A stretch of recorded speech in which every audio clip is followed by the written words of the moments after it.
Hi, this is Scott Garibay, and I wanted to talk today about Blade Runner 2049. This is my review for the film. This review is filled with major spoilers for the movie, okay, for Blade Runner 2049. All right, so I rate movies on a 1 to 5 star scale. On a 1 to 5 star scale, Blade Runner 2049 is a 6-star movie. So I could not have been happier. I just thought this was, like, they knocked it out of the park. This is a fantastic film, and it was amazing. Now, the reason why I went, 1 star over, and I'm giving it, like, essentially an overflow review, saying this is as good as it can get and more. They gave 110%. This is literally the personification of, the coach in the locker room saying, yeah, give me 110%. Like, this movie really gives 110%. It's just so good. The reason why my rating is so ridiculously high is specifically because I feel like the barriers to market for this movie were very, very high. Not barriers to market, I should say. The barriers to this movie being good were so ridiculously high. This was a very, very challenging movie to make. And I think one of the things that they had to do was they had to hold off Hollywood's instincts to make this film, right? And I think at the end of the day, this is a very un-Hollywood film. Like, there's elements of it that are very un-Hollywood. The craft of the movie is amazingly Hollywood, but the story writing, I thought, had some seriously un-Hollywood aspects, which made it a stronger film. So I was just absolutely blown away. All right, so I'm going to get to my favorite part of the film right out of the gate, okay? So the reason why this movie was so hard to do was you had to, I feel like the moment you do this movie, there's some questions that immediately leap in front of the screen, where you're going to have to answer these questions. So the biggest question is Deckard a replicant or a human? Okay? And this movie very, very carefully preserved that question. This movie, Blade Runner 2049, does not answer the film of whether Deckard is a replicant or a human. And that just was like, what? It was crazy. I was really, really blown away with how strong the film was, and the fact that they were able to do that well. They were really careful to give really strong evidence in both directions that Deckard was a human, and to give evidence that he was a replicant, which is exactly what they did in Blade Runner, 1982 Blade Runner, and I felt it was really, it's just an incredible, and that was the real heart and soul of this film, was the fact that they preserved the question of whether Deckard was a replicant or a human. So that was really fantastic. I want to talk a little bit about my movie-going experience, because one of the reasons why I'm so happy is this was just a tremendous movie-going experience, okay? And a lot of people had, kind of a part in making that an amazing movie-going experience. So one of the things is I really, I am very blessed. I work in information technology. I've been able to do very well in that zone.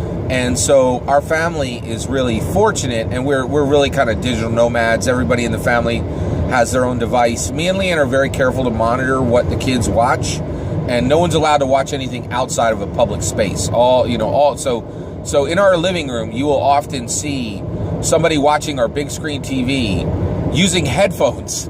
Somebody with a laptop, sitting in another chair using headphones. Somebody dancing to music they have on their phone using headphones. So, like, in our living room, you will frequently see 2 or 3 people consuming media, all with headphones on. And one of the reasons why is, everybody can watch exactly what they want. And there's so much good content on the streaming services that we have, rather than us all compromising. Very, very frequently, we're watching exactly what we want, which would not interest other people in the room. So because of that, my family is very used to watching their own content. And more, I've been able to get less and less people in my family interested to go see any movies I want to see, right? My son is, 10 years old. It wouldn't have been appropriate to take him to this film. He's just too young, right? My youngest daughter, same thing. My oldest son, he could have went, but he was just not interested. And my oldest daughter is off at college, right? So my wife had no interest in seeing this movie, but this is such an incredibly important film to me. I watched this movie in I did not see it in the theaters. I saw it in college, right? So it was made in 1982, and I saw it in college, and it blew me away, and I immediately loved it. And and it's been a favorite science fiction film for me for decades, right? And so it was really important. So I was just super hyped about seeing Blade Runner 2049. By the way, I saw it at 7 p.m. on Thursday, the absolute earliest possible time in my local region that it could possibly be seen. And so, so I saw it on opening night, which is on actually preview night. It was crazy early. So, and I was very, very happy. So my wife went with me, and that was a big deal. She really was game. She got in. We talked about Blade Runner on the way there. She had seen Blade Runner. And, and she was, she really did the best she could to watch the movie with attention. And it is long. It is 2 hours and 43 minutes long. It wasn't long to me. It was like it went by in 5 minutes, and then, so she was really patient. So I really appreciated my wife going with me. So that's the person I saw it with. We went to see this at AMC Granite Run Mall, AMC Granite Run, which is this totally jank AMC classic theater that they keep thinking they're going to close it down. And so I'm not kidding. Our tickets were $6.50 for the 7 p.m. opening movie. And because we have a Stubbs card, we got all these points and we got $5 off. The two of us paid $7.50 to see the movie together. It was ridiculously cheap, right? So, so a big thank you to AMC for having their movie points on rails, for us being able to present our card, get our points, for having these classic theaters that, where you can still see movies at cheap rate. I know many of you guys out there can't see that, but they are still out there in some places. And now here's the thing. This is the reason why I'm talking about this, right? So this total jank little theater, AMC still takes care of it. They make sure the screens are clear and clean. They make sure that the sound equipment is good, right? And that's what blew me away. The craft in this movie with the sound is absolutely amazing. It is one of the best Foley effects movies I have ever seen in my life.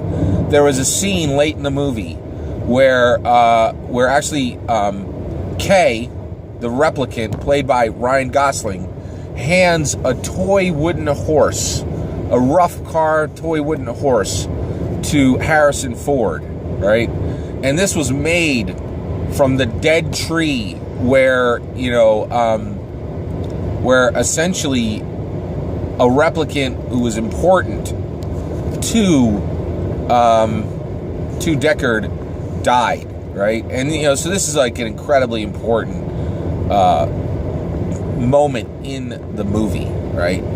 And Harrison Ford just runs his thumb along this wooden horse toy, and you could hear it. You could totally hear it, crisp and clear in the theater. I was just blown away.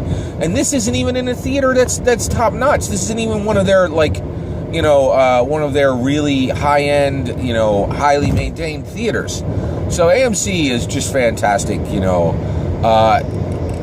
I was really thrilled that these, I love the movie-going experience. It's important to me. I like going into the movie theater, seeing the movie with other people, and it was just such a wonderful experience. And just that one scene where he, and there were just tons of great scenes where the sound was just tremendous. But that one scene where Harrison Ford just rubbed his hand over this wooden toy horse, and just hearing that sound clear as day, like he was standing next to me. It was amazing. And the reason why I'm saying that is I think a lot of people wait to go see these movies, and it's a true disservice.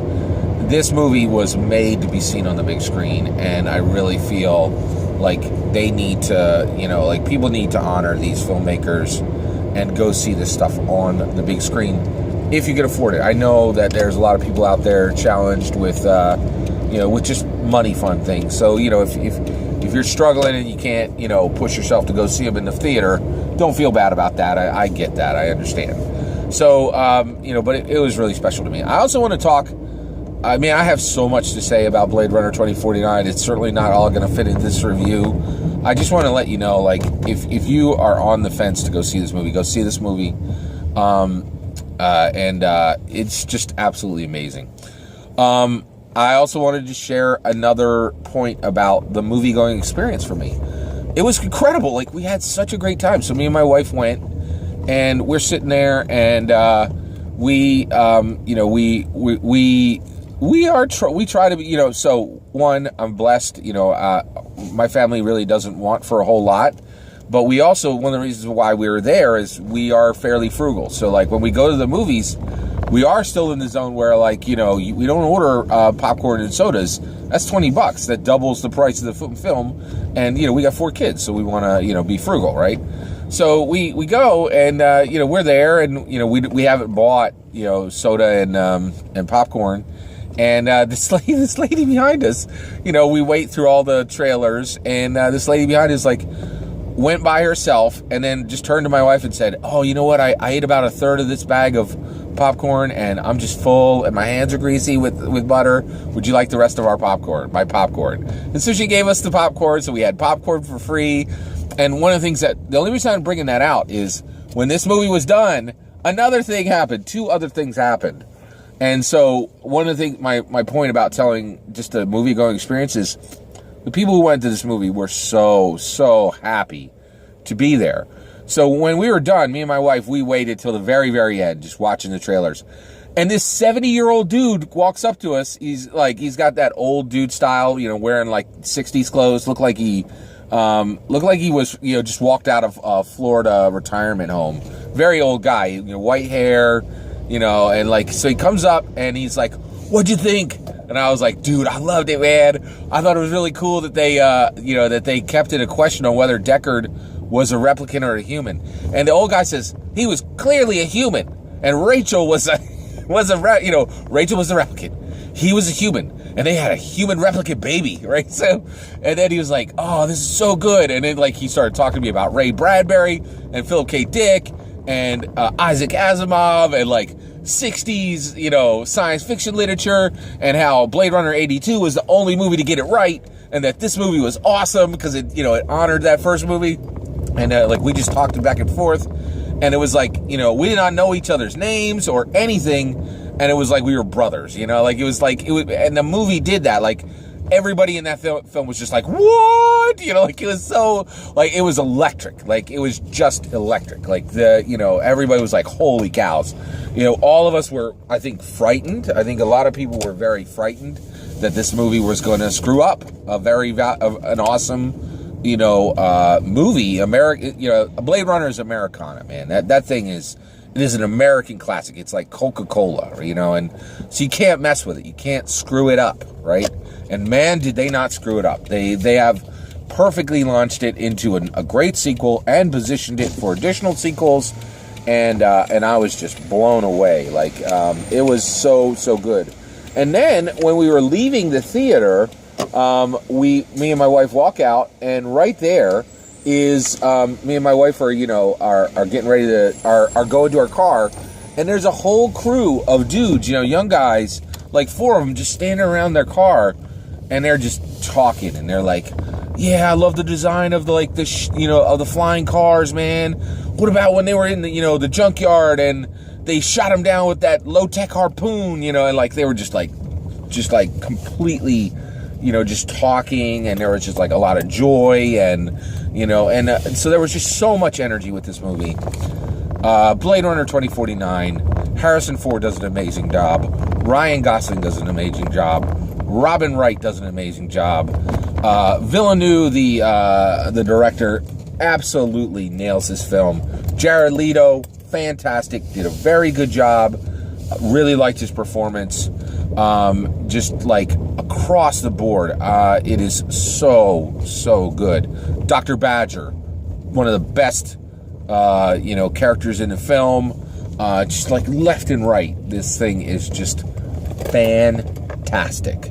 It is just really, really solid film. I was really blown away by what they were able to accomplish with Blade Runner 2049. I could not be happier with this remake. Not a remake. It's a straight up sequel. So another thing I absolutely love about this movie is it had the courage to be a real sequel. The courage to be a real sequel. And the obstacles stacked up against this movie being good. Screwing up and declaring. I thought for sure they were going to declare that Deckard was a replicant, but they didn't do that. And I think that preserving that big mystery, preserving the heart of the first film was really important. And so it's just really, really fantastic. The new model replicants, so good. The idea that the new model replicants were made to be far more obedient. I did miss the Turing test, and there was like this baseline scene with the replicant, which was very, very good. Dave Bautista, man, like it's just left and right, man. The performances in this were amazing. The visuals in it were absolutely stunning. Like, this is a tour de force. I could not be happier with Blade Runner 2049. I was thrilled. I had an unbelievable movie-going experience, and I'm just on top of the world, man. It's a great movie. Take care.